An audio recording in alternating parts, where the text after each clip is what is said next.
जय हिंद साथियों, आप लोग कैसे हैं। उम्मीद करता हूं कि आप लोग बहुत ही बढ़िया होंगे। ठीक है, तो आज की इस वीडियो में हम लोग क्लास 10th के हिंदी दो गोधुली भाग 2 के चैप्टर नंबर 3 का कंप्लीट ऑब्जेक्टिव इस वीडियो में करने वाले हैं। ठीक है, तो चैप्टर नंबर 3 जिसका नाम है भारत से हम क्या सीखें। भारत से हम क्या सीखें, ये चैप्टर नंबर 3 है जिसके राइटर है फ्रेडरिक मैक्स मूलर है। ओके, भारत से हम क्या सीखे, इसके राइटर कौन है, तो मैक्स मूलर जी है, याद रखना आप लोगों को। चलिए, तो इसमें से हम आपको 30 ऑब्जेक्टिव को इस वीडियो में कंप्लीट याद करवाने वाले हैं, जो कि आपको VVI रहेगा, क्योंकि ये 2018 में 2019 में 2022 में सभी आपको PYQ क्वेश्चन मिलने वाला है, यानी प्रीवियस ईयर क्वेश्चन देखने को मिलने वाला है इस वीडियो के अंदर। ओके, आप जिसका भी आंसर आप लोगों को पता होगा उसका आंसर कमेंट बॉक्स में जरूर बताएंगे। अगर आप लोग वीडियो को शेयर नहीं किए तो वीडियो को अपने भाई बहन के पास जरूर शेयर कर देंगे। चैनल को अगर आप लोग सब्सक्राइब नहीं किए होंगे तो प्यारे साथी चैनल को सब्सक्राइब जरूर कर लेंगे। ओके, चलिए स्टार्ट कर लेते हैं, ज़्यादा विलम्ब ना करेंगे। ओके, स्टार्ट करते हैं क्वेश्चन नंबर 1 की ओर। कह रहा है कि दारिस नामक सोने की सिक्कों से भरा घड़ा किसे मिला था। ये आप लोगों को आंसर बताना। ओके, दारिस नामक सोने की सिक्कों से भरा घड़ा किसे मिला था, तो वारेन हेस्टिंगस को मिला था। किसे मिला था, वारेन हेस्टिंगस को। राइट आंसर सी सही जवाब हो जाएगा, यानी वारेन हेस्टिंगस को जो है दारिस नामक सोने से भरा घड़ा मिला था। क्वेश्चन नंबर 2 में कह रहा है कि किसके अध्ययन क्षेत्र में भारत के कारण नवजीवन का संचार हो चुका है। किसके अध्ययन क्षेत्र में भारत के कारण नवजीवन का संचार हो चुका है, तो नीति कथा का हो चुका है। Right answer option number B सही जवाब हो जाएगा। नेक्स्ट क्वेश्चन, क्वेश्चन नंबर 3 का रहा, मैक्स मुलर ने डैश वर्ष की अवस्था में लिपजिंग विश्वविद्यालय में संस्कृत का अध्ययन प्रारंभ किया। बताइएगा, मैक्स मुलर ने कितने वर्ष की अवस्था में लिपजिंग विश्वविद्यालय में संस्कृत का अध्ययन प्रारंभ किया था, तो 18 वर्ष की अवस्था में जो है मैक्स मुलर जी लिपजिंग विश्वविद्यालय में संस्कृत का अध्ययन प्रारंभ किया था। राइट आंसर आपका डी सही जवाब हो जाएगा। नेक्स्ट क्वेश्चन लेते हैं, क्वेश्चन नंबर 4 में कह रहा है कि स्वामी विवेकानंद ने वेदांतियों के वेदांती किसे कहा जाता है। स्वामी विवेकानंद ने वेदांतियों के वेदांती किसे कहा है, ये आप लोग को बताना होगा। तब वेदांतियों का वेदांती कहा किसे स्वामी विवेकानंद ने, तब मैक्स मुलर जी को कहा। Right answer option number C सही जवाब हो जाएगा, यानी मैक्स मुलर जी को वेदांतियों का वेदांती भी कहा जाता है। इस बात को आप लोग याद रखेंगे। और देख रहे हैं ये 2019 में 2022 में 2025 में ये क्वेश्चन पूछा हुआ है। नेक्स्ट क्वेश्चन लेते हैं, क्वेश्चन नंबर आप लोग के पास है 5 नंबर। चलिए 5 नंबर भी आप लोग ध्यान दीजिएगा। इस वीडियो को जितना अपने दोस्तों के पास फैला सकते हैं उतना आप लोग जरूर फैलाइएगा, पहुंचाइएगा। क्वेश्चन नंबर 5 में कह रहा है मैक्स मुलर के अनुसार सच्चे भारत के दर्शन कहाँ हो सकते हैं। मैक्स मुलर के अनुसार सच्चे भारत के दर्शन कहाँ हो सकते हैं, तो सच्चे भारत के दर्शन हो सकते हैं ग्रामीण भारत में, यानी गांव भारत में हो सकते हैं। भारत के गांव में हो सकते हैं सच्चे भारत के दर्शन। राइट आंसर सी सही जवाब हो जाएगा। क्वेश्चन नंबर 6 में हो जाएगा कि भारत से हम क्या सीखे, क्या है। भारत से हम क्या सीखे एक प्रकार का क्या है, तो एक प्रकार का भाषण है। राइट आंसर सी सही जवाब हो जाएगा। क्वेश्चन नंबर 7 में मैक्स मुलर को वेदांतियों का भी वेदांती किसने कहा। मैक्स मुलर ने वेदांतियों का भी वेदांती किसे कहा है, तो स्वामी विवेकानंद ने कहा है। मैक्स मुलर को वेदांतियों का भी वेदांती किसने कहा है, तो ये आपको स्वामी विवेकानंद ने बोला। राइट आंसर बी सही जवाब हो जाएगा। नेक्स्ट क्वेश्चन लेते हैं, क्वेश्चन नंबर 8 नंबर की ओर। चलिए 8 नंबर में क्या कर रहा है, 8 नंबर में कह रहा है कि मेघदूत का जर्मन में अनुवाद किसने किया। मेघदूत का जर्मन में अनुवाद किसने किया। जर्मन एक भाषा है, यानी मेघदूत का जर्मन भाषा में ट्रांसलेट किसने किया है, तो right answer option number C हो जाएगा, मैक्स मूलर ने जी ने किया। किसने किया, मैक्स मूलर जी ने। क्वेश्चन नंबर 9 में कह रहा है प्लूटो और कांट थे महान क्या थे। प्लूटो और कांट एक प्रकार के महान क्या थे, एक प्रकार के महान दार्शनिक थे। क्या थे, महान दार्शनिक थे, यानी ग्रेट फिलोसफर थे। ओके, याद रखिएगा, राइट आंसर बी हो जाएगा। क्वेश्चन नंबर 10 में कह रहा हितोपदेश का जर्मन भाषा में अनुवाद किसने प्रकाशित करवाया। हितोपदेश का जर्मन भाषा में अनुवाद किसने करवाया था, तो right answer option number B सही जवाब हो जाएगा, मैक्स मूलर जी ने करवाया था। मैक्स मूलर जी ने हितोपदेश का जर्मन भाषा में अनुवाद करवाया था, यानी इसको प्रकाशित करवाया था। राइट आंसर बी सही जवाब हो जाएगा। नेक्स्ट क्वेश्चन, क्वेश्चन नंबर लेते हैं 11 नंबर की ओर। 11 नंबर में कार का है, 11 नंबर में करा है कि नृवंश नृवंश विद्या का संबंध किसे, नृवंश विद्या का संबंध किसे है, तो नृवंश विद्या का जो संबंध है मानव विज्ञान से। किसे, मानव विज्ञान से। राइट आंसर बी सही जवाब हो जाएगा। क्वेश्चन नंबर 12 में कहा है कि किस गवर्नर जनरल के समय 172 दारिस नामक सोने से भरा घड़ा मिला था।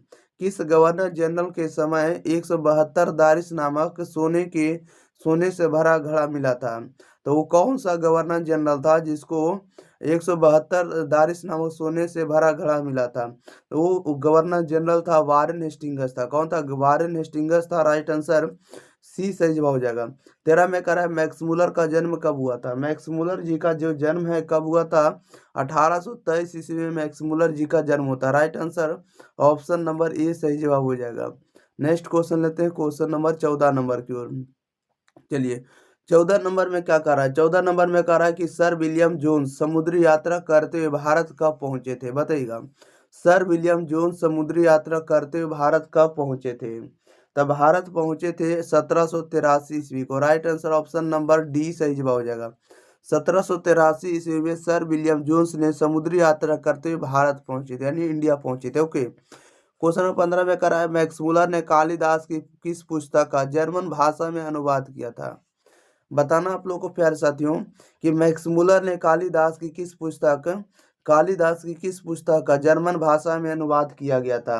ये किया गया था आपको मेघदूतम का। किसका किया गया था? मेघदूतम का। नहीं, मेघदूत पुस्तक का। ये मेघदूत पुस्तक किसका है?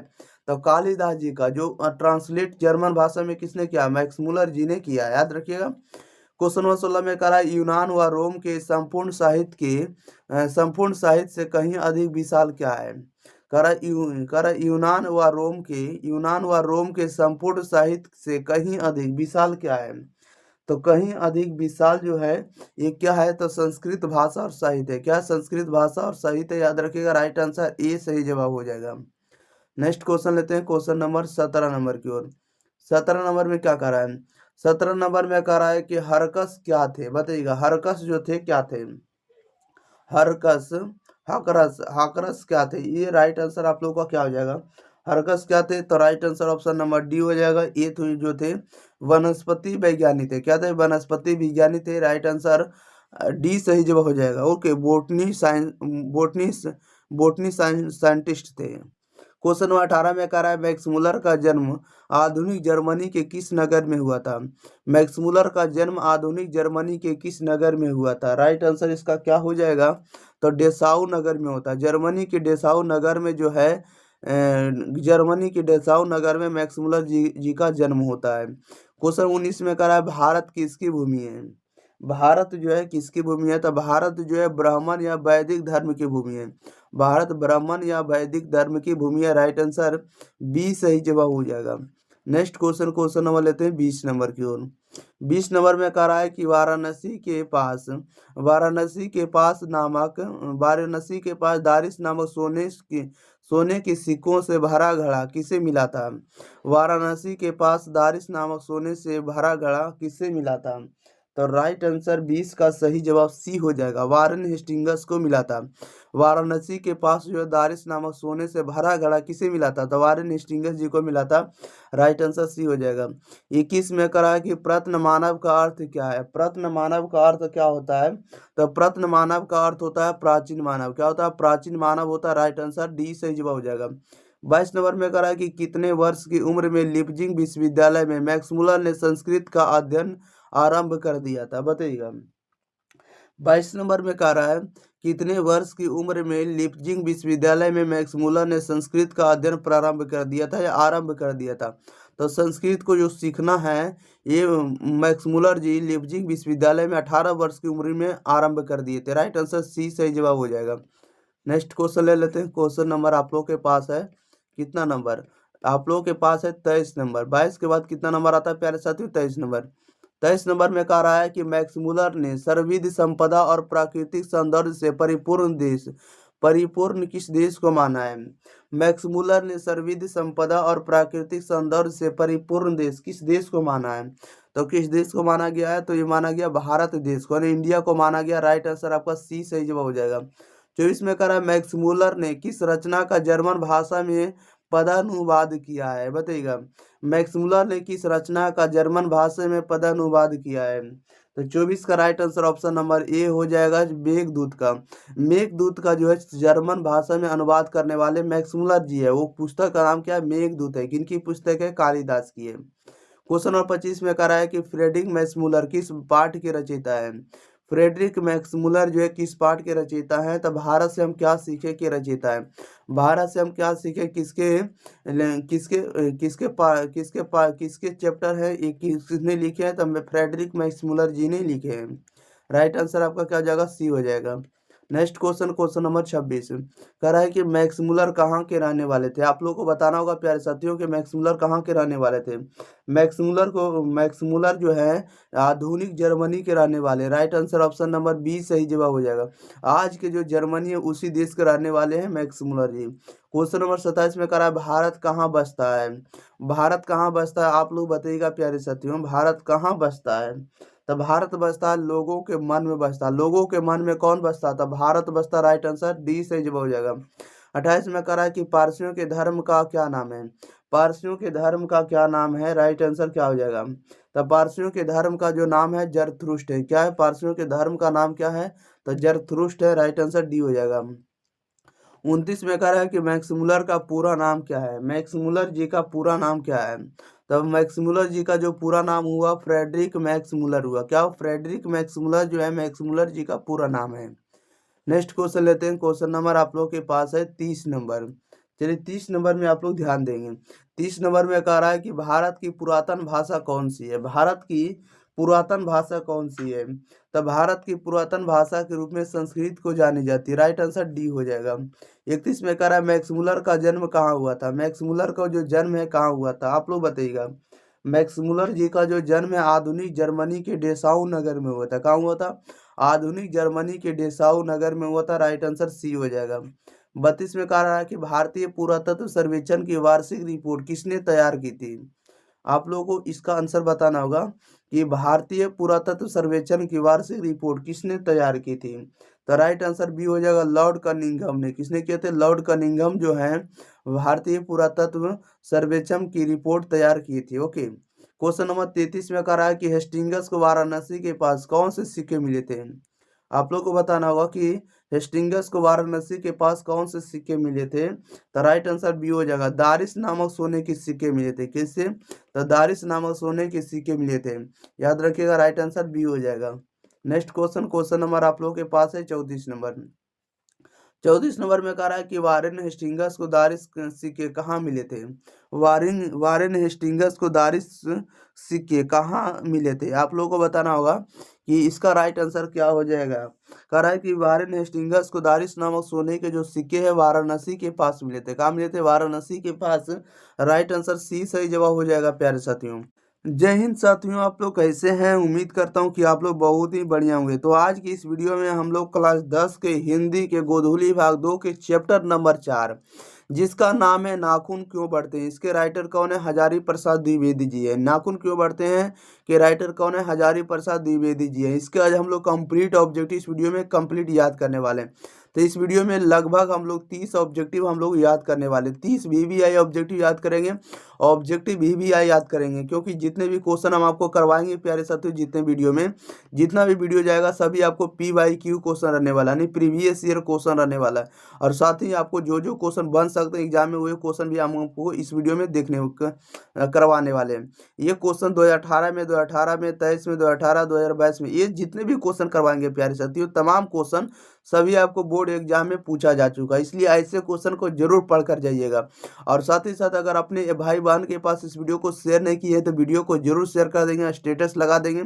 कोई भी सोशल मीडिया पर इस वीडियो को आप लोग भेज सकते हैं, फैला सकते हैं। और साथ ही साथ आप लोग चैनल को सब्सक्राइब जरूर कर लेंगे, ठीक है। अपने परिवार को बढ़ाना जरूर है, इसलिए चैनल को सब्सक्राइब जरूर करते चलिएगा। चलिए हम लोग स्टार्ट कर लेते हैं, ज़्यादा विलम्ब ना करेंगे प्यारे साथियों। तो चैप्टर नंबर 4 जिसका नाम है नाखून क्यों बढ़ते हैं, इसका राइटर है हजारी प्रसाद द्विवेदी जी है। क्वेश्चन नंबर फर्स्ट की ओर हम लोग स्टार्ट करते हैं। कह रहा है कि लेखा के अनुसार मनुष्य के नाखून किसके जीवांत का प्रतीक है, बताइएगा। कह रहा है लेखा के अनुसार मनुष्य के नाखून किसके जीवांत का प्रतीक है। तो ये जो है पांचवी वृत्ति का है, किसका, पांचवी पांचवी पशवी वृद्धि का मतलब होता है पशु के वृद्धि का है, ठीक है ना। नाखून जो हम लोग बढ़ा रहे हैं ये किसका प्रतीक है, तो पशु की वृद्धि का प्रतीक है। राइट आंसर सी सही जवाब हो जाएगा। क्वेश्चन नंबर लेते हैं सेकंड का, हजारी प्रसाद द्विवेदी का जन्म कब हुआ। हजारी प्रसाद द्विवेदी का जन्म कब हुआ, तो हजारी प्रसाद द्विवेदी का जन्म होता 1907 ईस्वी में। राइट आंसर ये सही जवाब हो जाएगा। नेक्स्ट क्वेश्चन लेते हैं, क्वेश्चन नंबर थर्ड नंबर की ओर। चलिए थर्ड नंबर में क्या कह रहा है, क्वेश्चन नंबर थर्ड में क्या क्या कह रहा है प्यारे साथियों, कह रहा है कि सहजात वृत्तियां किसे कहते हैं। आप लोग को बताना होगा कि सहजात वृत्तियां किसे कहते हैं।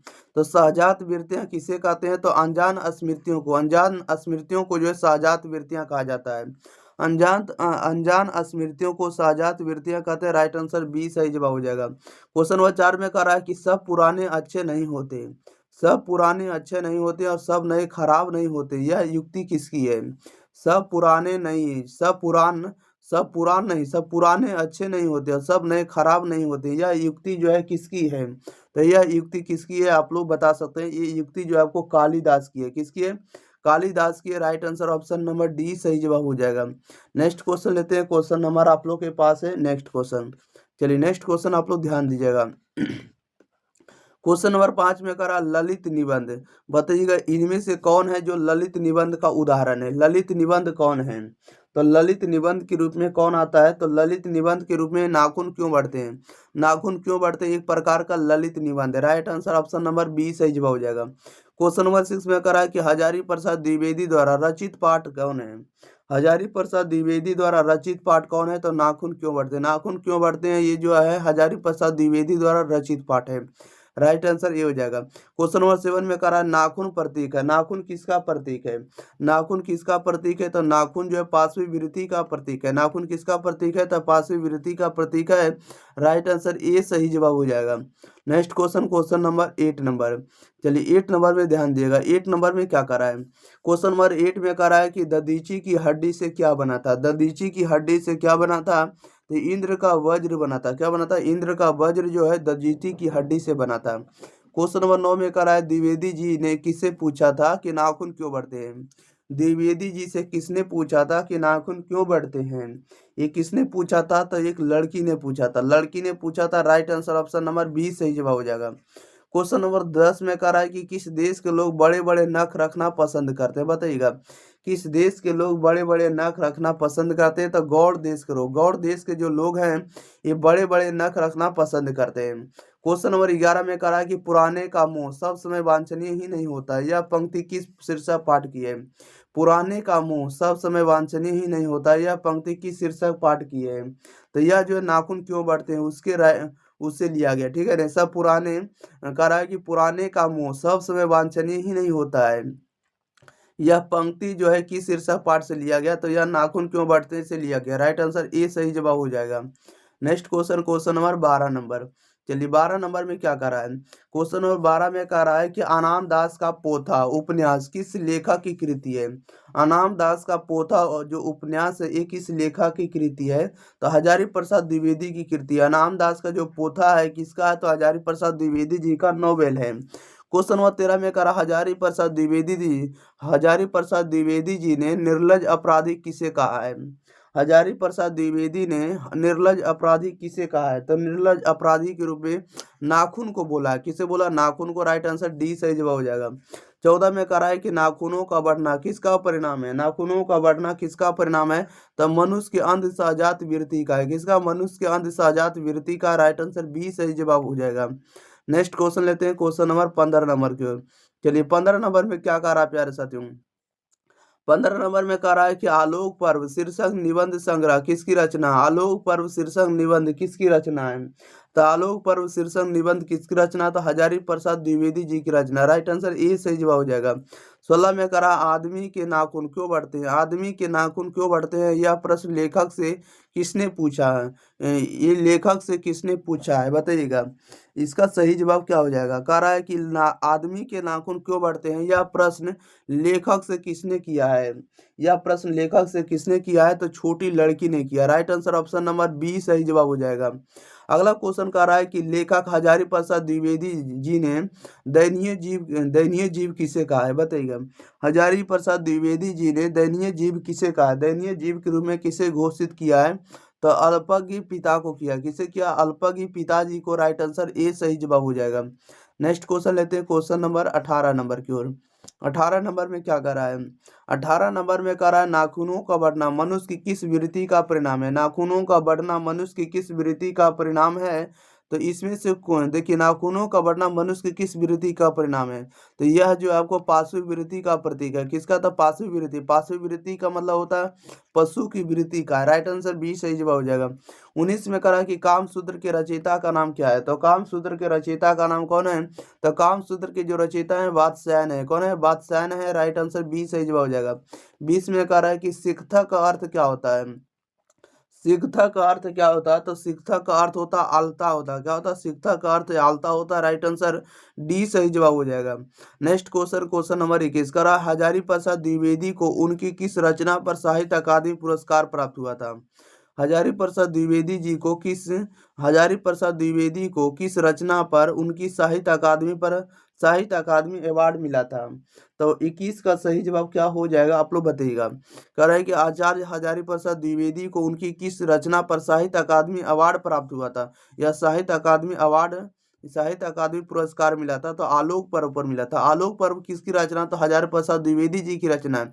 और इन्हीं की रचना पर या इसी रचना पर जो है साहित्य अकादमी अवार्ड मिला था हजारी प्रसाद द्विवेदी जी को। Next question, question number 22 number की ओर। 22 नंबर में क्या कह रहा है, 22 नंबर में कह रहा है कि प्राणी शास्त्रियों का ऐसा अनुमान कि मनुष्य का अनावश्यक अंग उसी प्रकार झड़ जाएगा जिस प्रकार उसकी पूंछ झड़ गई है। किस पाठ की पंक्ति है, कह रहा है कि प्राणी शास्त्रियों का ऐसा अनुमान है, प्राणी शास्त्रियों का ऐसा अनुमान है कि मनुष्य का अनावश्यक अंग उसी प्रकार झड़ जाएगा जिस प्रकार उसकी पूंछ झड़ गई है। किस पाठ की पंक्ति है, तो यह जो लिया गया नाखून क्यों बढ़ते से लिया गया। Right answer option number B सही जवाब हो जाएगा। क्वेश्चन नंबर 23 में करा निम्नलिखित में किस पाठ की विधा निबंध है, बताइएगा। निम्न में से किस पाठ की विधा जो है निबंध है, तो इसका सही जवाब ए हो जाएगा, नाखून क्यों बढ़ते हैं। Right answer option number A सही जवाब हो जाएगा। नेक्स्ट क्वेश्चन लेते हैं, क्वेश्चन नंबर आप लोगों के पास है 24 नंबर। चलिए 24 नंबर में ध्यान दिएगा। 24 नंबर बहुत ही आसान प्रश्न है और लाजवाब प्रश्न है। ऐसे प्रश्न बार बार किए जाते हैं, कालिदास वाला प्रश्न ना आए ऐसा कभी हो ही नहीं सकता। 24 नंबर में कह रहा है कि कालिदास से क्या कहा था, कालिदास ने क्या कहा था, नाखून क्यों बढ़ते हैं। शीर्षक पाठ के आधार पर उत्तर देना है। कहने का मतलब कि कालिदास जी ने क्या कहा था, नाखून क्यों बढ़ते हैं, शीर्षक पाठ के आधार पर आप लोगों को उत्तर देना है। तो 24 का सही जवाब आपका बिल्कुल ही आपको सी सही जवाब हो जाएगा। सब पुराने अच्छे नहीं होते, सब पुराने अच्छे नहीं होते, ये कालिदास जी ने ही कहा है। और सब नए खराब नहीं होते, ये भी कौन बोले हैं, कालिदास जी ने। तो ये दोनों पंक्ति आप लोग को याद रखना है कि सब पुराने अच्छे नहीं होते, सब नए खराब नहीं होते। ये पंक्ति किसकी है, तो कालिदास की पंक्ति है। तो राइट आंसर जो बन जाएगा ऑप्शन नंबर सी हो जाएगा। ए और बी दोनों ने बोले हैं। 25 में करा नाखून क्यों बढ़ते हैं, किस प्रकार का निबंध है। नाखून क्यों बढ़ते हैं, किस प्रकार का निबंध है। नाखून क्यों बढ़ते हैं, ये किस प्रकार का निबंध है, तो ललित निबंध है। राइट आंसर सी सही जवाब हो जाएगा। क्वेश्चन नंबर लेते हैं 26 करा अल्पज्ञ पिता कैसा जीव होता है। अल्पज्ञ पिता जो है कैसा जीव होता है, दयनीय जीव होता है। राइट आंसर ए सही जवाब हो जाएगा। अल्पज्ञ पिता कैसा जीव होता है, दयनीय जीव होगा। राइट आंसर आपका ए सही जवाब हो जाएगा। नेक्स्ट क्वेश्चन, क्वेश्चन नंबर लेते हैं 27 नंबर। कह रहा है कि काम सूत्र किसकी रचना है, काम सूत्र जो है किसकी रचना है, तो काम सूत्र वात्स्यायन की रचना है। राइट आंसर ए सही जवाब हो जाएगा। 28 में कह रहा हजारी प्रसाद का जन्म किस राज्य में हुआ था। हजारी प्रसाद का जन्म किस राज्य में हुआ था। हजारी प्रसाद का जो जन्म है उत्तर प्रदेश के बलिया जिला में होता है। कहाँ होता है, उत्तर प्रदेश के बलिया में हुआ था। राइट आंसर सी सही जवाब हो जाएगा। 29 में कह रहा है कि पांडित्य एवं सहृदयता की प्रतिमूर्ति निम्नलिखित में कौन थे। कह रहा है कि पांडित्य एवं सहृदयता की प्रतिमूर्ति निम्नलिखित में कौन है। तो राइट आंसर ये हो जाएगा, आचार्य हजारी प्रसाद द्विवेदी जी है। कौन है, हजारी प्रसाद द्विवेदी जी है। पांडित्य एवं सहृदयता की प्रतिमूर्ति है। राइट आंसर ये सही जवाब हो जाएगा। जय हिंद साथियों, आप लोग कैसे हैं, उम्मीद करता हूं कि आप लोग बहुत ही बढ़िया होंगे। ठीक है, तो आज की इस वीडियो में हम लोग क्लास 10th के हिंदी के गोधूली भाग 2 के चैप्टर नंबर 5 जिसका नाम है नागरी लिपि। नागरी लिपि के जो राइटर हैं गुणाकर मूले जी हैं। याद रखिएगा कि चैप्टर नंबर 5 नागरी लिपि के राइटर गुणाकर मूले जी है। इसके हम आपको 40+ ऑब्जेक्टिव इस वीडियो में कंप्लीट याद करवाने वाले, ठीक है ना। 40+ VVI ऑब्जेक्टिव हम आपको इस वीडियो में कंप्लीट याद करवाएंगे, जो कि आपको PYQ क्वेश्चन आने वाला है, यानी प्रीवियस ईयर क्वेश्चन आने वाला है। जितने भी क्वेश्चन रहेगा सभी आपको पूछा हुआ प्रश्न रहेगा, बार बार रिपीटेड प्रश्न रहेगा। ऐसे प्रश्न को अगर आप लोग पढ़कर चले जाते हैं तो आप लोग जितने भी स्कोर आएगा आपको 100 में से 100 ऑब्जेक्टिव आपको लड़ने की पूरी गारंटी हम देते हैं, क्योंकि हम आपको सिर्फ आपको किताब ही नहीं देंगे, किताब का ऑब्जेक्टिव ही नहीं देंगे, बल्कि आपको व्याकरण का भी हम आपको ऑब्जेक्टिव प्रोवाइड करेंगे इसी चैनल एग्जाम फ्री चैनल पर, ठीक है। तो जल्दी से जल्दी अगर चैनल को सब्सक्राइब नहीं किए तो चैनल को प्यारे साथियों चैनल को सब्सक्राइब जरूर कर लेंगे, ठीक है। और वीडियो को अगर आप लोग अपने भाई बहन के पास शेयर नहीं किए तो वीडियो को जरूर शेयर कर देंगे, अपने परिवार के पास जरूर शेयर कर देंगे, ताकि जो भी भाई बहन पढ़ते हैं उनके पास पहुंच जाए और ऐसे वीडियो से वे वंचित ना रहे। ओके, मिलते हैं हम लोग अगली वीडियो चलिए मिलते हैं हम लोग क्वेश्चन नंबर 1 के साथ, ज्यादा विलंब ना करेंगे। क्वेश्चन नंबर 1 में लेते हैं, कह रहा है कि उत्तर भारत से नागरी लिपि के लेख कब से मिलने लगते हैं। उत्तर भारत से नागरी लिपि के लेख जो है कब से मिलने लगते हैं, तो ये मिलने लगते हैं 8वीं सदी से। कब से मिलने लगते हैं, तो 8वीं सदी से उत्तर भारत से नागरी लिपि के लेख मिलने लगते हैं। तो राइट आंसर जो हो जाएगा ऑप्शन नंबर ए सही जवाब हो जाएगा। क्वेश्चन नंबर 2 में करा नागरी लिपि के आरंभिक लेख हमें कहाँ से मिले हैं।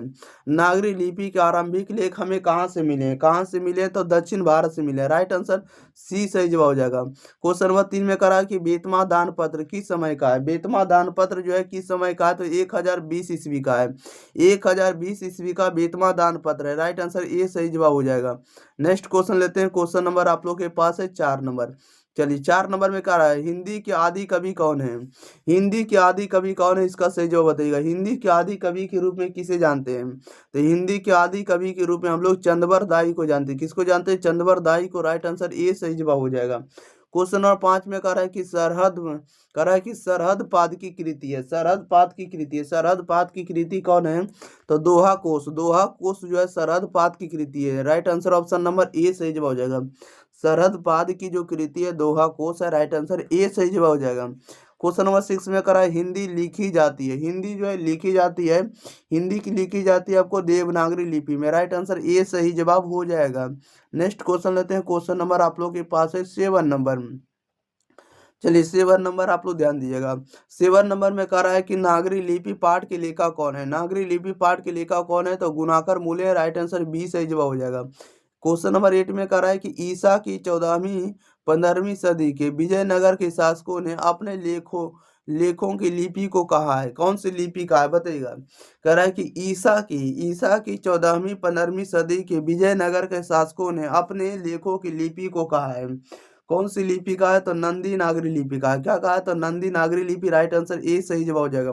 विजयनगर के जो शासक थे अपने लेखों की जो लिपि को जो लिखवाया था, कौन सी लिपि में, नंदी नागरी लिपि में लिखवाया था, इसलिए नंदी नागरी लिपि के नाम से जाना जाता है। क्वेश्चन नंबर 9 में कह रहा है कि 12वीं सदी के केरल के शासकों की सिक्कों पर लिखा गया तीर केरलस। क्या लिखा गया, तीर केरलस जैसे शब्द डैश लिपि में अंकित है।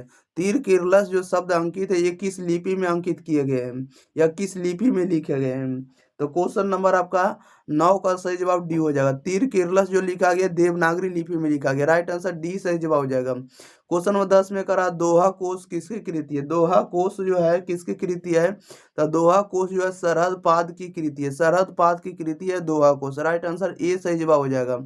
नेक्स्ट क्वेश्चन लेते हैं। क्वेश्चन नंबर आप लोग के पास है अगला नंबर।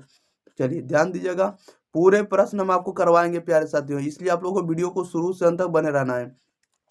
क्वेश्चन नंबर आप लोग के पास है 11 नंबर। ध्यान दिएगा 11 नंबर में प्रश्न में क्या करा है। 11 नंबर जो भी प्रश्न करवाएंगे एकदम सभी प्रीवियस ईयर का क्वेश्चन रहेगा। ओके, क्वेश्चन नंबर 11 में क्या करा है, कह रहा है कि हिंदी भाषा की लिपि क्या है। हिंदी भाषा की लिपि क्या, हम लोग हिंदी भाषा जो पढ़ते हैं वो किस भाषा की लिपि है, तो हिंदी भाषा जो देवनागरी लिपि में लिखी जाती है। राइट आंसर बी सही जवाब हो जाएगा। क्वेश्चन 12 में कह रहा है निबंध के लेखक कौन है। इसमें से कौन है जो निबंध के लेखक है, निबंध के लेखक कौन है। राइट आंसर 12 का सी सही जवाब हो जाए। देखिएगा निबंध के लेखक कौन है, तो निबंध के लेखक आप लोगों को बताना होगा प्यारे साथियों। तो ये पंत जी है, कौन है? पंत जी यानी सुमित्रा नंदन पंत जी है। ओके, याद रखिएगा, 12 का सही जवाब हो जाएगा। क्वेश्चन नंबर 13 में कह रहा है कि तमिल, मलयालम, तेलुगु, कन्नड़ भाषाएं हैं, ये किस किस भारत की भाषाएं हैं? तमिल, मलयालम, तेलुगु, कन्नड़ भाषाएं हैं, ये किस भारत की भाषाएं हैं? तो दक्षिण भारत की भाषा है। दक्षिण भारत में बोली जाती तमिल, मलयालम, तेलुगु और कन्नड़, ये सभी दक्षिण भारत की भाषाएं हैं। ओके, याद रखिएगा। क्वेश्चन नंबर लेते हैं 14 नंबर। कह रहा है कि रामायण की रचना किस भाषा में है? रामायण की जो रचना है किस भाषा में की गई? तो संस्कृत भाषा में। Right answer option number A सही जवाब हो जाएगा। नेक्स्ट क्वेश्चन लेते हैं। क्वेश्चन नंबर आप लोग के पास है 15 नंबर। चलिए 15 नंबर में ध्यान दीजिएगा। कह रहा है कि नागरी लिपि शीर्षक पाठ साहित्य की कौन सी विधा है? राइट आंसर क्या हो जाएगा? इसमें से बताइएगा 15 का सही जवाब क्या हो जाएगा। कह रहा है नागरी लिपि के शीर्षक पाठ साहित्य की कौन सी विधा है? नागरी लिपि जो लिखा गया है ये किस प्रकार की विधा है? तो 15 का जो सही जवाब हो जाएगा ऑप्शन नंबर बी हो जाएगा। ये आपको एक प्रकार का निबंध है। क्या निबंध है? क्वेश्चन नंबर 16 में कह रहा है कि सूर्य नामक पुस्तक किनकी रचना है? सूर्य नामक पुस्तक किसकी रचना है? सूर्य नामक पुस्तक किसकी रचना है? तो ये गुणाकर मूल्य की रचना। राइट आंसर आपका सी सही जवाब हो जाएगा। 17 में कह रहा है कि नावेरी भाषाएं किस लिपि में लिखी जाती है? नावेरी भाषाएं किस लिपि में लिखी जाती है? तो देवनागरी लिपि में लिखी जाती है। राइट आंसर आपका ये सही जवाब हो जाएगा। 18 में कह रहा है कि भारतीय लिपियों की कहानी, भारतीय लिपियों की कहानी कहानी पुस्तक के रचयिता कौन है? भारतीय लिपियों की कहानी पुस्तक के रचयिता कौन है? राइट आंसर क्या हो जाएगा? तो भारतीय लिपियों की कहानी की पुस्तक के रचयिता कौन है? तो गुणाकर मूल्य। राइट आंसर डी सही जवाब हो जाएगा। नेक्स्ट क्वेश्चन लेते हैं। क्वेश्चन नंबर 19 नंबर की ओर। चलिए 19 नंबर में क्या कर रहा है? 19 नंबर में कर रहा है हिंदी तथा इसकी विविध बोलियां, हिंदी तथा इसकी विविध बोलियां किस लिपि में लिखी जाती है? हिंदी तथा इसके विविध बोलियां जो है किस लिपि में लिखी जाती है? ये सभी जो है आपको देवनागरी लिपि में ही लिखी जाएगी। जब हिंदी आपको देवनागरी लिपि मिलती है तो इसकी जितनी भी विविध बोलियां हैं ये सभी देवनागरी लिपि में ही लिखी जाएगी। राइट आंसर ए सही जवाब हो जाएगा। 20 नंबर में करा है विजयनगर के शासकों के लेख किस लिपि में है? विजयनगर के शासकों के लेख जो है किस लिपि में देखने को मिलते हैं? तो ये लिखते ये विजयनगर के जितने भी शासक हैं किस लिपि में लेख लिखवाए हैं? तो नंदी नागरी लिपि में लेख लिखवाए। राइट आंसर आपका डी सही जवाब हो जाएगा। क्वेश्चन नंबर 21 का है परमार शासक भोज कहाँ के रहने वाले थे? परमार शासक भोज कहाँ के रहने वाले थे? तो परमार शासक भोज जो है धारा नगरी के रहने वाले थे। राइट आंसर आपका ए सही जवाब हो जाएगा।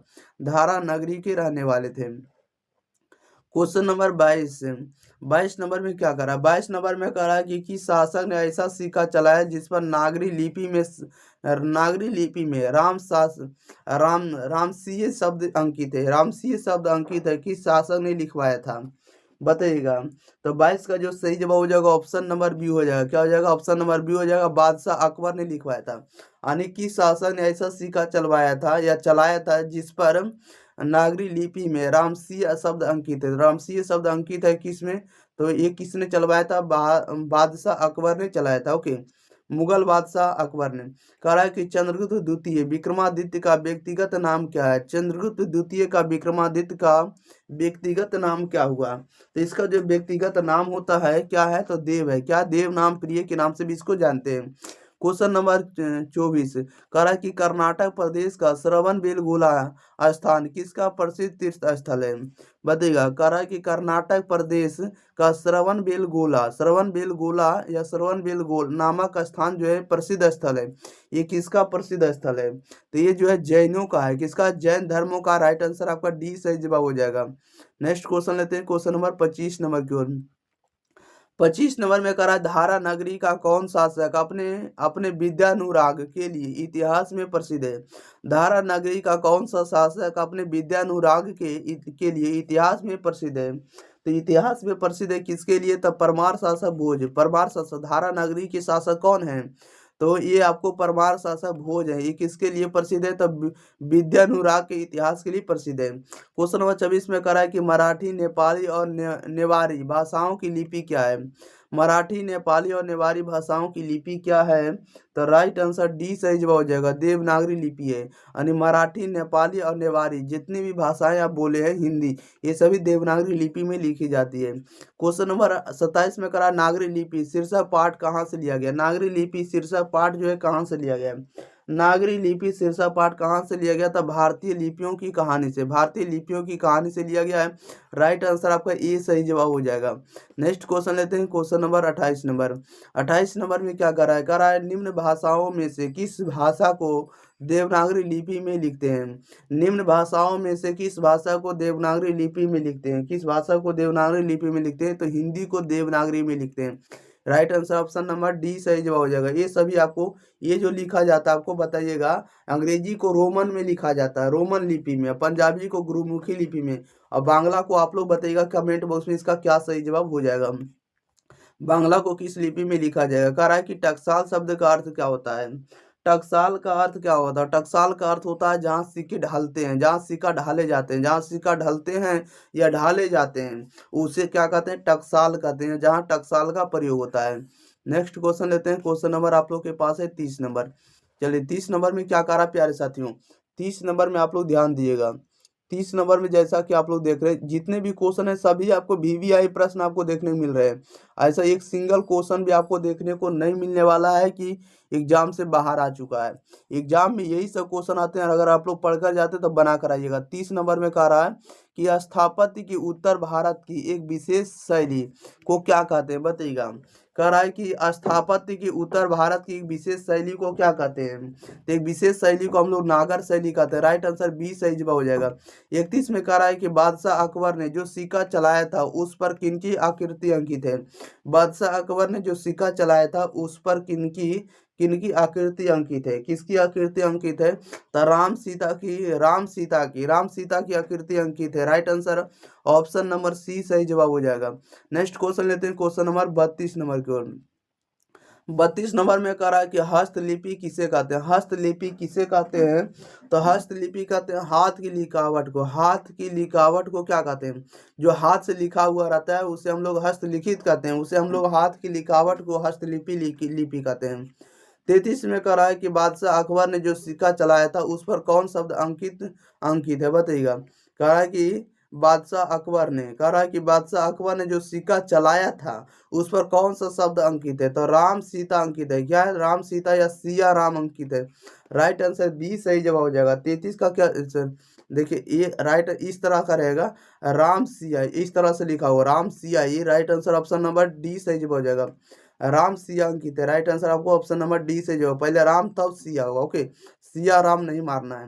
क्वेश्चन नंबर 34 में कह रहा है कि गुणाकर मूल्य किस निबंध के रचयिता है? गुणाकर मूल्य जो है किस निबंध के रचयिता है? तो गुणाकर मूल्य जो है नागरी लिपि निबंध के रचयिता है। नागरी लिपि के राइटर कौन है? गुणाकर मूल्य जी है। एक प्रकार का निबंध है, इस बात को भी याद रखिएगा। चलिए नेक्स्ट क्वेश्चन लेते हैं, क्वेश्चन नंबर 35 नंबर की ओर। 35 नंबर में क्या कह रहा है? कह रहा है कि देवनागरी लिपि में मुद्रण के टाइप कब बने? देवनागरी लिपि में मुद्रण के टाइप कब बनने लगे? राइट आंसर क्या हो जाएगा 35 का? तो 35 का बिल्कुल सही जवाब ए हो जाएगा। 2 सदी पहले, 2 सदी पहले जो है देवनागरी लिपि में मुद्रण के टाइप बनने लगे। Right answer option number A सही जवाब हो जाएगा। 36 में करा नागरी लिपि कब एक सार्वदेशी लिपि थी? नागरी लिपि कब एक सार्वदेशी लिपि थी? नागरी लिपि कब एक सार्वदेशी लिपि थी? तो 8वीं-9वीं सदी में। 8वीं-9वीं सदी में जो है नागरी लिपि एक सार्वदेशी लिपि हो गई। राइट आंसर सी सही हो जाएगा। 37 में करा है कि पहले दक्षिण भारत की नागरी लिपि क्या कहलाती थी? पहले दक्षिण भारत की नागरी लिपि क्या कहलाती थी? राइट आंसर क्या हो जाएगा? तो right answer option number A हो जाएगा, नंदी नागरी लिपि कहते हैं। क्या कहते हैं? पहले दक्षिण भारत की नागरी लिपि को क्या कहा जाता था? नंदी नागरी लिपि कहते थे। राइट आंसर ए सही जवाब हो जाएगा। 38 में करा हिंदी के आदि कवि का नाम क्या था? हिंदी के आदि कवि का नाम क्या था? हिंदी के आदि कवि का नाम क्या था? सरहद पाद। क्या था? सरहद पाद। राइट आंसर बी सही जवाब हो जाएगा। नेक्स्ट क्वेश्चन, क्वेश्चन नंबर लेते हैं हम लोग 39 नंबर की ओर। 39 में करा है कि गुणाकर मूल्य का स्वर्गवास कब हुआ था? गुणाकर मूल्य का स्वर्गवास कब हुआ था? राइट आंसर क्या हो जाएगा? गुणाकर मूल्य का जो स्वर्गवास है कब हो गया था? राइट आंसर डी हो जाएगा, 2009 में।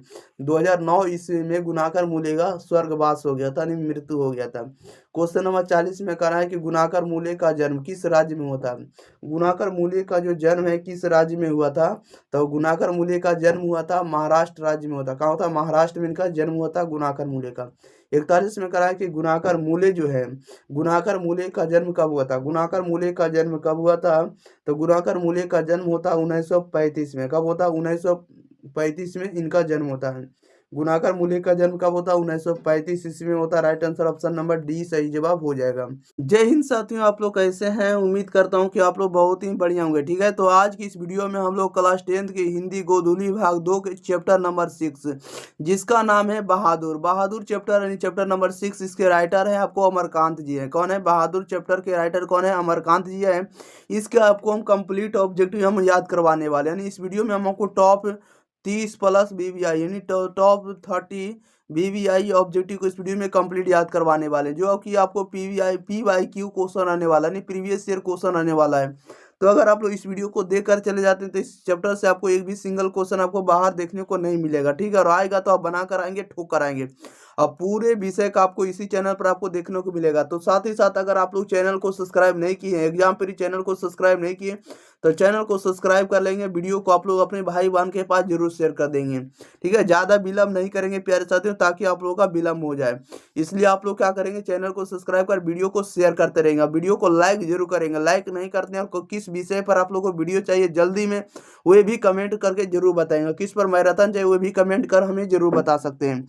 चलिए तो स्टार्ट कर लेते हैं, ज़्यादा विलम्ब नहीं करेंगे। ओके, चलिए क्वेश्चन नंबर लेते हैं हम लोग। कितना नंबर? सीधे आप लोगों के पास है 1 नंबर। क्वेश्चन नंबर 1 लेते हैं। कह रहा है कि बहादुर को अपने कितने कह रहा है बहादुर को कितने रुपये की चोरी का इल्जाम लगा था। बहादुर को कितने रुपये की चोरी का इल्जाम लगा था। तो बहादुर को जो चोरी का आरोप लगाया गया था, तो कितने रुपये का चोरी का आरोप लगाया गया था? मात्र 11 रुपये का चोरी का आरोप लगाया गया था बहादुर पर। Right answer option number B सही जवाब हो जाएगा। क्वेश्चन नंबर 2 में कह रहा है लेखक, कह रहा है बहादुर लेखक के घर से अचानक क्यों भाग गया। बहादुर लेखक के घर से अचानक क्यों भाग गया था? क्यों भाग गया था? क्योंकि स्वयं के प्रति लेखक तथा उसके घर वालों के व्यवहार में आए परिवर्तन के कारण। यानी बहादुर जो है लेखक के घर से अचानक क्यों भाग गया था? क्योंकि लेखक और स्वयं के घर वालों में आए परिवर्तन के कारण से लेखक लेखक कह रहा है कि स्वयं स्वयं के प्रति लेखक और घर वालों में आए परिवर्तन के कारण से ही बहादुर अचानक लेखक के घर से भाग गया था। ओके, यानी लेखक और उसके घर वाला में कोई नहीं परिवर्तन आ गया था। ठीक है, नहीं कुछ परिवर्तन आ गया था जिसके कारण बहादुर को लगा कि नहीं रहना चाहिए, तब बहादुर अचानक भाग गया लेखक के घर से। राइट आंसर आपका सी सही हो जाएगा। नेक्स्ट क्वेश्चन लेते हैं, क्वेश्चन नंबर 3 नंबर में। क्वेश्चन नंबर 3 में क्या कर रहा है? क्वेश्चन नंबर 3 में कर रहा है लेखा के रिश्तेदार ने बहादुर पर क्या आरोप लगाए। लेखा के रिश्तेदार ने बहादुर पर क्या आरोप लगाए थे? तो राइट आंसर ऑप्शन नंबर ये हो जाएगा पैसे चुराने का आरोप लगाया था। क्वेश्चन नंबर 4 में कह रहा बहादुर कहाँ का रहने वाला था। बहादुर जो था कहाँ का रहने वाला था? बहादुर नेपाल का रहने वाला था। बहादुर कहाँ का रहने वाला था? नेपाल देश का रहने वाला था। राइट आंसर सी सही जवाब हो जाएगा। नेक्स्ट क्वेश्चन लेते हैं। क्वेश्चन नंबर आप लोग के पास है कितना नंबर? चलिए जो भी होगा आप लोग के बीच ही हम आपको प्रश्न को लाएंगे। Question number 5 number. चलिए क्वेश्चन नंबर 5 में क्या कर रहा है प्यारे साथियों? क्वेश्चन नंबर 5 में कह रहा है कि बहादुर का पूरा नाम क्या है। बहादुर का पूरा नाम क्या है बताइएगा। बहादुर का जो पूरा नाम है दिल बहादुर है। बहादुर का पूरा नाम क्या हुआ? दिल बहादुर। राइट आंसर ए से जवाब हो जाएगा। 6 में कहानी, निम्न में कौन है जो कहानी है? तो कहानी कौन है आप लोग जल्दी बताएंगे। तो बहादुर जो चैप्टर है एक प्रकार का कहानी है। राइट आंसर बी सही जवाब हो जाएगा। क्वेश्चन नंबर 7 में कह रहा है बहादुर अपने घर से क्यों भागा था। बहादुर अपने घर से क्यों भागा था? बहादुर क्यों घर से भाग गया था अपना घर से? तो माँ की मार के कारण से बहादुर अपने घर से ही भाग गया था। पूछा जाएगा कि बहादुर अपने घर से क्यों भागा था, तो माँ की मार के कारण से बहादुर भाग गया था। राइट आंसर सी सही जवाब हो जाएगा। नेक्स्ट क्वेश्चन लेते हैं प्यारे साथियों, क्वेश्चन नंबर 8 नंबर। जितने भी प्रश्न आप लोगों के बीच नजर आ रहे हैं सभी आपको प्रीवियस ईयर क्वेश्चन है, पिछले साल पूछे गए प्रश्न है। क्वेश्चन नंबर 8 में करा बहादुर से मार खाकर भैंस भागी भागी किसके पास चली आई थी बताइएगा। करा कि बहादुर से मार खाकर भैंस भागी भागी किसके पास चली आई थी। तो क्वेश्चन नंबर 8 का सही जवाब हो जाएगा बी सही जवाब हो जाएगा। 8 का सही जवाब बी हो जाएगा। देखिए ये क्या हो जाएगा? बी हो जाएगा। माँ के पास चली आई थी। ओके, यानी बहादुर के माँ के पास चली आई थी। जैसा ही मारे थे वैसे मारते मारते किसके पास चले थे? माँ के पास चली आई थी। राइट आंसर बी सही जवाब हो जाएगा। क्वेश्चन 1 में करा अमरकांत लिखित कहानी का नाम क्या? अमरकांत लिखित कहानी का नाम क्या था? बहादुर है। अमरकांत कौन से कहानी लिखे था? बहादुर चैप्टर को लिखे। राइट आंसर डी हो जाएगा। क्वेश्चन नंबर 10 में करा बहादुर का बाप कहाँ मारा गया था? बहादुर का बाप कहाँ मारा गया था? तो बहादुर का बाप मारा गया था युद्ध में। राइट आंसर ए सही जवाब हो जाएगा। क्वेश्चन नंबर 11 में करा जिंदगी और जोंक किस लेखक की रचना है? जिंदगी और जोंक किस लेखक की रचना है? तो अमरकांत की रचना है। किसके? अमरकांत। अमरकांत की रचना कौन है? जिंदगी और जोंक अमरकांत जी की रचना है। Next question, question number 12 number. चलिए 12 नंबर में क्या कह रहा है? क्वेश्चन नंबर 12 में कह रहा है कि बहादुर को लेकर कौन आया था? बहादुर को लेकर कौन आया था? तो बहादुर को लेकर कौन आया था? तो लेखा का साला जी लेकर आया था। कौन आया था? लेखा का साला जी जो है बहादुर को लेकर आया था। Right answer option number B सही जवाब हो जाएगा। क्वेश्चन नंबर 13 में कह रहा है कि बहादुर शीर्षक कहानी की निर्मला कौन थी? बहादुर शीर्षक कहानी की निर्मला कौन थी? तो निर्मला जो थी लेखा की पत्नी थी। कौन थी? निर्मला जो थी लेखा की पत्नी थी। राइट आंसर बी सही जवाब हो जाएगा। 14 में करा लेखक अमरकांत ने हाई स्कूल की शिक्षा कहाँ से प्राप्त की? लेखक अमरकांत ने हाई स्कूल की शिक्षा कहाँ से प्राप्त की? कहाँ से प्राप्त की? राइट आंसर क्या हो जाएगा? तो बलिया से की। कहाँ से? बलिया उत्तर प्रदेश में पड़ता है, याद रखिएगा। तो बलिया से अमरकांत ने हाई स्कूल की शिक्षा प्राप्त की थी। राइट आंसर आपका क्या हो जाएगा? Right answer option number A सही जवाब हो जाएगा। क्या हो जाएगा? ए सही जवाब हो जाएगा, बलिया से। नेक्स्ट क्वेश्चन लेते हैं। क्वेश्चन नंबर आप लोग के पास है 15 नंबर। चलिए 15 नंबर क्या कह रहा है प्यारे साथियों? क्वेश्चन नंबर 15 में कह रहा है कि बहादुर कहाँ से भाग कर आया था? बहादुर कहाँ से भाग कर आया था? बहादुर कहाँ से भाग कर आया था? तो नेपाल से भाग कर आया था। राइट आंसर बी सही जवाब हो जाएगा। क्वेश्चन नंबर 16 में कह रहा है बहादुर शीर्षक कहानी में किशोर कौन था? बहादुर शीर्षक कहानी में किशोर कौन था? तो किशोर जो था कि लेखा का पुत्र था। कौन था? लेखा का पुत्र था। राइट आंसर ए सही जवाब हो जाएगा। 17 में कह रहा है कि मित्र मिलन शीर्षक कहानी संग्रह किसकी रचना है? मित्र मिलन शीर्षक कहानी संग्रह किसकी रचना है? तो मित्र मिलन जो है किसकी रचना? तो अमरकांत जी की रचना है। मित्र मिलन किसकी रचना है? तो अमरकांत जी की रचना है। राइट आंसर डी सही जवाब हो जाएगा। 18 में करा लेखा की पत्नी के रिश्तेदार किस दिन आए थे? लेखा की पत्नी के रिश्तेदार किस दिन आए थे? 18 का सही जवाब ए हो जाएगा, रविवार के दिन आए थे। लेखा के पत्नी के रिश्तेदार किस दिन आए थे? तो रविवार के दिन आए थे। राइट आंसर ए सही जवाब हो जाएगा। नेक्स्ट क्वेश्चन लेते हैं, क्वेश्चन नंबर 19 नंबर की ओर। चलिए 19 नंबर में ध्यान दीजिएगा। 19 नंबर में कह रहा है कि बहादुर कितने वर्ष का था? बहादुर कितने वर्ष का था? तो बहादुर जो था 12-13 वर्ष का था। बहादुर कितने वर्ष का था? 12-13 वर्ष का। राइट आंसर बी सही जवाब हो जाएगा। 20 में कह रहा है कि बहादुर शीर्षक पाठ में किसकी कहानी है? बताइए बहादुर शीर्षक पाठ में किसकी कहानी है? किसकी कहानी? नेपाली गवई गोरखे की कहानी। नेपाली गवई गोरखे की कहानी। राइट आंसर ए सही जवाब हो जाएगा। 21 में कह रहा है बहादुर शीर्षक पाठ के लेखक के बड़े लड़के का नाम क्या था? बहादुर शीर्षक पाठ के लेखक के बड़े लड़के का नाम क्या था? तो बड़े लड़के का नाम जो था किशोर था। राइट आंसर ऑप्शन नंबर इसका सी बिल्कुल सही जवाब हो जाएगा। नेक्स्ट क्वेश्चन लेते हैं। क्वेश्चन नंबर आप लोग के पास है 22 नंबर। चलिए 22 नंबर में क्या कर रहा है? 22 नंबर में कह रहा है कि निर्मला कौन थी? निर्मला कौन थी आप लोग बताइएगा। निर्मला कौन थी? निर्मला जो थी लेखा की पत्नी थी। कौन थी? लेखा की पत्नी का नाम निर्मला था। Right answer option number B सही जवाब हो जाएगा। तो इसमें कह रहा है कि सूखा पत्ता किस लेखा की रचना है? सूखा पत्ता किस लेखा की रचना है? तो अमरकांत की रचना है। सूखा पत्ता किस लेखा की रचना? अमरकांत की रचना है। 24 में कह रहा है कि सशक्त कथाकार अमरकांत का जन्म किस वर्ष हुआ था? सशक्त कथाकार अमरकांत का जन्म किस वर्ष हुआ था? 1925 में इनका जन्म हुआ था। 1925 में अमरकांत जी का जन्म हुआ था। याद रखिएगा प्यारे भाइयों, प्यारे साथियों। नेक्स्ट क्वेश्चन लेते हैं, क्वेश्चन नंबर 25 नंबर की ओर। चलिए 25 नंबर में देखिएगा क्या कह रहा है। 25 नंबर भी बहुत ही इजी प्रश्न है। 25 नंबर में कह रहा है कि यह किसने कहा कि 11 रुपये साड़ी के खूंट से निकाल कर यही चरपाई पर रखे डैश डॉट डॉट डॉट पर वे मिल नहीं रहे हैं डॉट डॉट डॉट। ये किसने बोला? कहने का मतलब ये जो स्टेटमेंट है यह किसने कहा कि 11 रुपये साड़ी के खूंट से निकाल कर यही चरपाई पर रखे डॉट डॉट डॉट पर वे मिल नहीं रहे, ये किसने बोला है? ये बोलने वाले कौन है? ये बोलने वाले रिश्तेदार की पत्नी ने बोले। किसने बोले? रिश्तेदार की पत्नी ने। Right answer option number B से जवाब हो जाएगा। रिश्तेदार की पत्नी ने ये बात बोला है कि 11 रुपये की साड़ी की खूट से निकाल कर यही चरपाई पर रखे पर वे मिल नहीं रहे हैं। ठीक है ना, ये रिश्तेदार की पत्नी ने बोले हैं। क्वेश्चन नंबर 25 के बाद 26 में आते ही कह रहा है कि बहादुर शीर्षक कहानी में कौन अपने शरीर की मालिश बहादुर से कराता था? बताइएगा। बहादुर शीर्षक कहानी में कौन अपने शरीर की मालिश बहादुर से कराता था? तो बहादुर से कौन कराता था? किशोर कराता था। राइट आंसर डी सही जवाब हो जाएगा। 27 में कह रहा है बहादुर पर कड़ा अनुशासन कौन रखता था? बहादुर पर कड़ा अनुशासन कौन रखता था?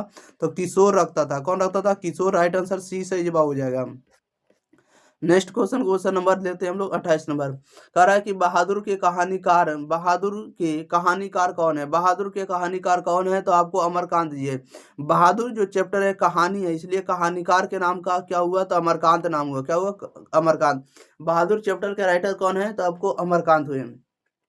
29 में कह रहा है बहादुर कैसी कहानी है? बहादुर जो है कैसी कहानी है? तो बहादुर आप लोगों को पता होना चाहिए कि बहादुर जो है एक प्रकार की सामाजिक कहानी है। बहादुर कैसी कहानी? सामाजिक कहानी, सोशल सोशल स्टोरी है। क्वेश्चन नंबर 30 में कह रहा है निम्नलिखित में किसे व्यास सम्मान से सम्मानित किया गया? निम्नलिखित में किसे व्यास सम्मान से सम्मानित किया गया? तो अमरकांत जी को जो है व्यास सम्मान से सम्मानित किया गया। राइट आंसर ए सही जवाब हो जाएगा।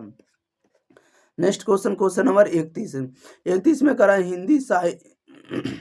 हिंदी कहानी को नई दिशा प्रदान करने वाले कलाकार कौन है? हिंदी कहानी को नई दिशा प्रदान करने वाले कलाकार कौन है? तो राइट आंसर ऑप्शन नंबर इसका सी सही जवाब हो जाएगा। कौन हो जाएगा? अमरकांत जी है। हिंदी कहानी को नई दिशा देने वाले कौन है? तो अमरकांत जी है। राइट आंसर सी सही जवाब हो जाएगा। जय हिंद साथियों, आप लोग कैसे हैं? उम्मीद करता हूं कि आप लोग बहुत ही बढ़िया होंगे। ठीक है, तो आज की इस वीडियो में हम लोग क्लास 10th के हिंदी गोधूली भाग 2 के चैप्टर नंबर 7 जिसका नाम है परंपरा का मूल्यांकन। परंपरा का मूल्यांकन जिसके राइटर है रामविलास शर्मा जी है। कौन है? रामविलास शर्मा जो है परंपरा का मूल्यांकन के राइटर हैं। तो याद रखिएगा, इसके जितने भी हम आपको प्रश्न करवाएंगे टॉप टॉप वीवीआई रहने वाला है, नहीं टॉप वीवीआई रहने वाला। यहाँ से प्रश्न आपको एक भी नहीं छूटेगा एग्जाम में, अगर आप लोग यहाँ से पढ़कर चले जाते हैं तब। ठीक है ना? और साथ ही साथ हम ये भी बता देते हैं प्यारे साथियों, जितने भी क्वेश्चन आपको PYQ क्वेश्चन है, ठीक है ना, प्रीवियस ईयर क्वेश्चन है, यानी पिछले साल पूछे हुए प्रश्न है, तो हम आपको इसमें से 34 प्रश्न VVI करवाने वाले हैं। तो शुरू से अंत तक वीडियो पर बने रहिएगा, शुरू से अंत तक देखिएगा और पूरे चैप्टर का पढ़िएगा। अगर आप लोग चैप्टर नंबर 1 से लेकर के चैप्टर नंबर 6 तक नहीं देखे तो जरूर जाकर देख लीजिएगा। वीडियो के डिस्क्रिप्शन में या वीडियो के सेक्शन में आपको यहाँ पर देखने को मिल जाएगा। ठीक है ना? वहाँ से जाकर देख सकते हैं एग्जाम प्री चैनल पर। चलिए हम लोग स्टार्ट करते हैं, ज़्यादा विलम्ब ना करेंगे। तब तक के लिए आपका अगर काम रहेगा कि एक बार अगर वीडियो को शेयर नहीं किया तो वीडियो को अपने भाई बहन के पास शेयर कर लेना, चैनल को सब्सक्राइब जरूर कर लेना। इस परिवार को ज़्यादा से ज़्यादा इस परिवार के साथ जोड़ना है। ठीक है ना? ज़्यादा से ज़्यादा बच्चों के साथ ज़्यादा से ज़्यादा इस परिवार को बड़ा करना है, ताकि ताकि इसी चैनल पर हम आपको फेस टू फेस पढ़ा सके। ओके, चलिए ज़्यादा विलम्ब ना करेंगे प्यारे साथियों, स्टार्ट करते हैं। क्वेश्चन नंबर लेते हैं फर्स्ट नंबर। पहला नंबर आप लोग समझ गए होंगे कि 7 नंबर जो चैप्टर है परंपरा का मूल्यांकन है। क्या है? परंपरा का मूल्यांकन, जिसके राइटर है रामविलास शर्मा जी है। ठीक है? क्वेश्चन नंबर फर्स्ट कह रहा है कि जातीय अस्मिता की दृष्टि से इतिहास का प्रवाह कैसा है? जातीय अस्मिता की दृष्टि से जो है इतिहास का प्रवाह कैसा है? तो इतिहास का जो प्रवाह है ये विच्छिन्न और अविच्छिन्न दोनों है। कैसा? विच्छिन्न और अविच्छिन्न दोनों है। राइट आंसर सी सही जवाब हो जाएगा। क्वेश्चन नंबर 2 में कह रहा है कि साहित्य की परंपरा का पूर्ण ज्ञान किस व्यवस्था में संभव है? साहित्य की परंपरा का पूर्ण ज्ञान किस व्यवस्था में संभव है? तो right answer option number C सही जवाब हो जाएगा। समाजवादी व्यवस्था में। किसमें? समाजवादी व्यवस्था में जो साहित्य की परंपरा का पूर्ण ज्ञान की व्यवस्था संभव हो सकता है। राइट आंसर आपका सी सही जवाब हो जाएगा। नेक्स्ट क्वेश्चन लेते हैं, क्वेश्चन नंबर 3 नंबर की ओर। चलिए, क्वेश्चन नंबर 3 में कह रहा है कि साहित्य के निर्माण में प्रतिभाशाली मनुष्यों की डैश भूमिका है। साहित्य के निर्माण में प्रतिभाशाली मनुष्यों की डैश की भूमिका है। किस प्रकार की भूमिका है? तो निर्णायक भूमिका है। कहने का मतलब हुआ कि साहित्य के निर्माण में प्रतिभाशाली मनुष्यों की निर्णायक भूमिका है। राइट आंसर आपका बी सही जवाब हो जाएगा। क्वेश्चन नंबर 4 में कह रहा है कि जारशाही डैश में थी। जारशाही जो था कहाँ था? जारशाही मतलब कि जारशाही मतलब कि राजा का बेटा ही राजा बनेगा। इसका मतलब कहाँ ये शासन चल रहा था? क्वेश्चन नंबर 4 में कह रहा है, 4 का राइट आंसर आपको ऑप्शन नंबर इसका ए सही हो जाएगा। सोवियत रूस में। सोवियत रूस में जारशाही सोवियत रूस में थी, यानी जारशाही राजा का बेटा राजा ही बनेगा। ये किस देश में था? तो सोवियत रूस में था। ठीक है ना? USA में था, USSR में था। ओके, याद रखिएगा। कह रहा है कि रामविलास शर्मा का जन्म हुआ था। रामविलास शर्मा का जन्म कब हुआ था? तो रामविलास शर्मा का जन्म हुआ था 1912 में होता। कब हुआ था? 1912 में रामविलास शर्मा जी का जन्म होता। राइट आंसर ऑप्शन नंबर इसका डी सही जवाब हो जाएगा। नेक्स्ट क्वेश्चन लेते हैं, क्वेश्चन नंबर 6 नंबर की ओर। चलिए, 6 नंबर में क्या कह रहा है? 6 नंबर में कह रहा है कि परंपरा का ज्ञान किनके लिए आवश्यक है? परंपरा का ज्ञान किनके लिए आवश्यक है? तो परंपरा का ज्ञान किसके लिए आवश्यक है? जो लकीर के फकीर ना होकर क्रांतिकारी साहित्य की रचना करना चाहते हैं। जो लकीर के फकीर ना होकर क्रांतिकारी साहित्य की रचना करना चाहते हैं उनके लिए परंपरा का ज्ञान आवश्यक है। Right answer option number C सही जवाब हो जाएगा। क्वेश्चन नंबर 7 में कह रहा है निराला की साहित्य साधना के रचनाकार कौन है? निराला की साहित्य साधना की रचनाकार कौन है? निराला के साहित्य साधना के रचनाकार कौन है? तो रामविलास शर्मा जी है। कौन है? Ramvilas Sharma ji. Right answer D सही जवाब हो जाएगा। क्वेश्चन नंबर 8 में कह रहा है कि लेखक रामविलास शर्मा के गांव का नाम क्या था? लेखक रामविलास शर्मा के गांव का नाम क्या हुआ? तो गांव का नाम हुआ ऊंच गांव सानी। क्या था? ऊंच गांव सानी। Right answer option number B सही जवाब हो जाएगा। चलिए नेक्स्ट क्वेश्चन लेते हैं। क्वेश्चन नंबर 9 नंबर में। क्वेश्चन नंबर 9 में ध्यान दीजिएगा प्यारे साथियों। जैसा कि आप लोग क्वेश्चन नंबर 9 में देख रहे हैं, क्वेश्चन नंबर 9 में कह रहा है कि भौतिकवाद का अर्थ भाग्यवाद नहीं किस निबंध की पंक्ति है? भौतिकवाद का अर्थ भाग्यवाद नहीं किस निबंध की पंक्ति है? तो क्वेश्चन नंबर 9 का right answer option number B हो जाएगा, परंपरा का मूल्यांकन। भौतिकवाद का अर्थ भाग्यवाद नहीं, ये किस निबंध में बोला गया? तो परंपरा का मूल्यांकन में बोला गया। राइट आंसर बी सही जवाब हो जाएगा। क्वेश्चन नंबर 10 में करा है कि परंपरा का मूल्यांकन शीर्षक पाठ साहित्य की कौन सी विधा है? परंपरा का मूल्यांकन शीर्षक पाठ कौन सी विधा है? तो 10 का जो राइट आंसर होगा ऑप्शन नंबर बी हो जाएगा, परंपरा का मूल्यांकन एक प्रकार का निबंध है। राइट आंसर बी सही जवाब हो जाएगा। 11 में करा है कि परंपरा का मूल्यांकन है, परंपरा का मूल्यांकन एक प्रकार का क्या? तो निबंध है। राइट आंसर ए सही जवाब हो जाएगा। नेक्स्ट क्वेश्चन लेते हैं क्वेश्चन नंबर 12 नंबर की ओर। चलिए 12 नंबर में ध्यान दीजिएगा। क्वेश्चन नंबर 12 में क्या करा है? 12 में करा है लेखक रामविलास शर्मा कब से कब तक भारतीय प्रगतिशील लेखक संघ के महामंत्री रहे? लेखक रामविलास शर्मा कब से कब तक भारतीय प्रगतिशील लेखक संघ के महामंत्री रहे हैं? तो महामंत्री रहे हैं 1949 से 1953 तक। कब से रहे? 1949 से 1953 ईस्वी तक रहे हैं। Okay, right answer option number B सही जवाब हो जाएगा। क्वेश्चन नंबर 13 में कह रहा है कि द्वंद्वात्मक भौतिकवाद मनुष्य की चेतना को आर्थिक संबंधों से प्रभावित मानते उसकी उसकी सापेक्ष स्वाधीनता स्वीकार करता है। यह पंक्ति किस शीर्षक पाठ की है? यह जो लिया गया ये किस शीर्षक पाठ की पंक्ति है? कह रहा है द्वंद्वात्मक भौतिकवाद मनुष्य की चेतना को आर्थिक संबंधों से प्रभावित मानते हुए उसकी सापेक्ष स्वाधीनता स्वीकार करता है। यह पंक्ति जो है किस शीर्षक पाठ से ली गई? यह लिया गया आपको परंपरा का मूल्यांकन से। Right answer option number C सही जवाब हो जाएगा। नेक्स्ट क्वेश्चन लेते हैं क्वेश्चन नंबर 14 नंबर की ओर। चलिए 14 नंबर में ध्यान दिएगा। 14 नंबर में कह रहा है कि सामाजिक विकास क्रम में सामांती सभ्यता की अपेक्षा किस सभ्यता को अधिक प्रगतिशील कहा जा सकता है? सामाजिक विकास क्रम में समांती सभ्यता की अपेक्षा किस सभ्यता को आधुनिक प्रगतिशील कहा जा सकता है? आधुनिक प्रगतिशील कहा जा सकता है पूंजीवादी सभ्यता को। पूंजीवादी सभ्यता को राइट आंसर सी से हो जाएगा। 15 में करा है मनुष्य और परिस्थिति का संबंध है। मनुष्य और परिस्थिति का जो संबंध है द्वंद्वात्मक है। राइट आंसर डी सही जवाब हो जाएगा, द्वंद्वात्मक है। ठीक है ना। 16 में करा है कि जारशाही रूप के सोवियत समाज में पढ़े जाने वाले लोकप्रिय साहित्यकार कौन है? बताइएगा। करा कि जारशाही रूप के सोवियत समाज में पढ़े जाने वाले लोकप्रिय साहित्यकार कौन है? राइट आंसर 16 का जो हो जाएगा ए सही जवाब हो जाएगा, तोल्स्टॉय हो जाएगा। क्या हो जाएगा? तोल्स्टॉय है। Right answer option number A सही जवाब हो जाएगा, तोल्स्टॉय। नेक्स्ट क्वेश्चन लेते हैं क्वेश्चन नंबर 17 नंबर की ओर। 17 नंबर में कह रहा है कि बड़े भाई किस लेखक की रचना है? बड़े भाई जो है किस लेखक की रचना है? बड़े भाई जो है किस लेखक की रचना है? तो 17 का राइट आंसर सी हो जाएगा, रामविलास शर्मा जी का कृति है। रामविलास शर्मा जी जो है बड़े भाई लिखे। Right answer option number C से जो हो जाएगा। 18 में कह रहा है निम्नलिखित में कौन हिंदी आलोचना के महत्वपूर्ण हस्ताक्षर थे? बताइएगा, निम्नलिखित में कौन हिंदी आलोचना के महत्वपूर्ण हस्ताक्षर थे? तो 18 का बिल्कुल ही राइट आंसर डी सही जवाब हो जाएगा, रामविलास शर्मा जी। रामविलास शर्मा जी जो है हिंदी आलोचना के महत्वपूर्ण हस्ताक्षर थे। राइट आंसर डी सही जवाब हो जाएगा। 19 में कह रहा है एथेंस किस महादेश में है? एथेंस जो है किस महादेश में है? 19 का राइट आंसर आपको डी सही जवाब हो जाएगा। यूरोप महादेश में क्या पड़ता है? एथेंस पड़ता है। ओके, याद रखिएगा, डी सही जवाब हो जाएगा। 20 नंबर में क्या कर रहा है? 20 नंबर में कह रहा है 20 में कि कौन मनुष्य के संपूर्ण जीवन से संबंध है? कौन मनुष्य के संपूर्ण जीवन से संबंध है?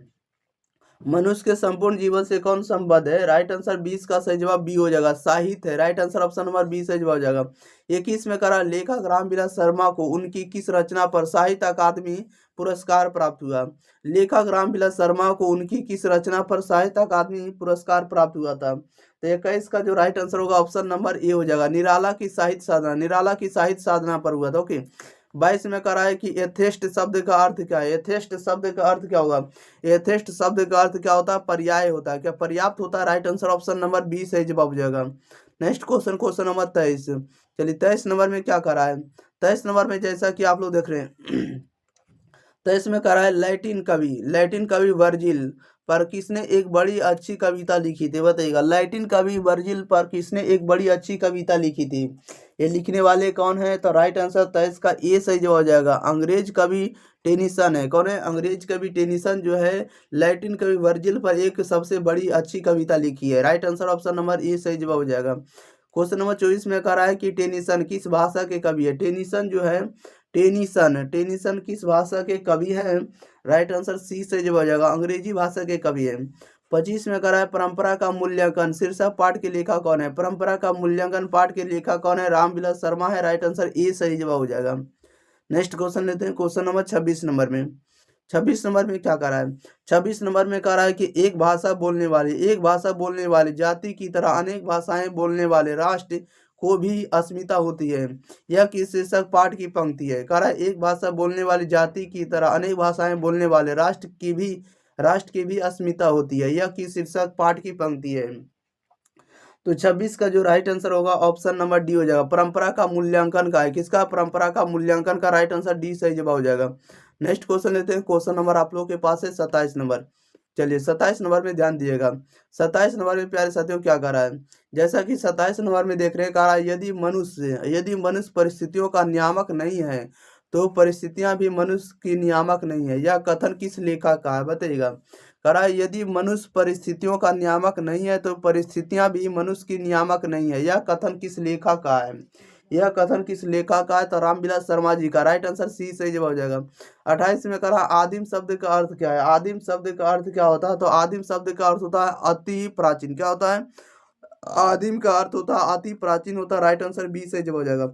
29 में करा रामविलास शर्मा निम्नांकित में से क्या है। रामविलास शर्मा निम्नांकित में से क्या आलोचक है। रामविलास शर्मा निम्नांकित में से क्या है। तो आलोचक है। नेक्स्ट क्वेश्चन लेते हैं, क्वेश्चन नंबर 30 नंबर की ओर। 30 नंबर में क्या करा है। 30 नंबर में करा है कि परंपरा का मूल्यांकन निबंध किस पुस्तक से संकलित है।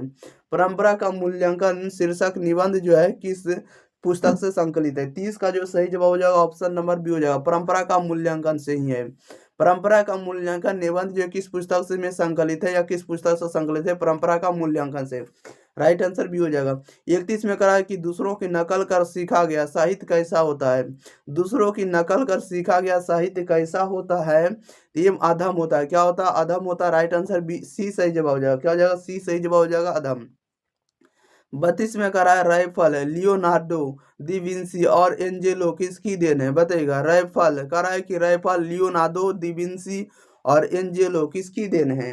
ये जितने भी लिखा है ये सभी जो है आपको इटली की देन है। किसकी देन है। इटली की देन है। राइफल हो गया, लियोनार्डो दी विंसी हो गया, एंजेलो हो गया, ये सब किसकी कृति है। तो ये जो देन जो है इटली की देन है। राइट आंसर सी से हो जाएगा। 33 में कह रहा है शेक्सपियर कौन है। बताइएगा, शेक्सपियर कौन है। तो शेक्सपियर किसे कहा जाता है। तो शेक्सपियर कहा जाता है नाटककार को। राइट आंसर आपका ए सही जवाब हो जाएगा। नेक्स्ट क्वेश्चन लेते हैं, क्वेश्चन नंबर 34 में। 34 में करा रामविलास शर्मा की रचनाओं के केंद्र बिंदु क्या है। रामविलास शर्मा की रचनाओं के केंद्र बिंदु क्या है। रामविलास शर्मा के रचनाओं के केंद्र बिंदु क्या है। तो देशभक्ति और मार्क्सवाद है। क्या है। तो देशभक्ति और मार्क्सवाद है। राइट आंसर आपका सी सही जवाब हो जाएगा। क्या हो जाएगा। सी सही जवाब हो जाएगा।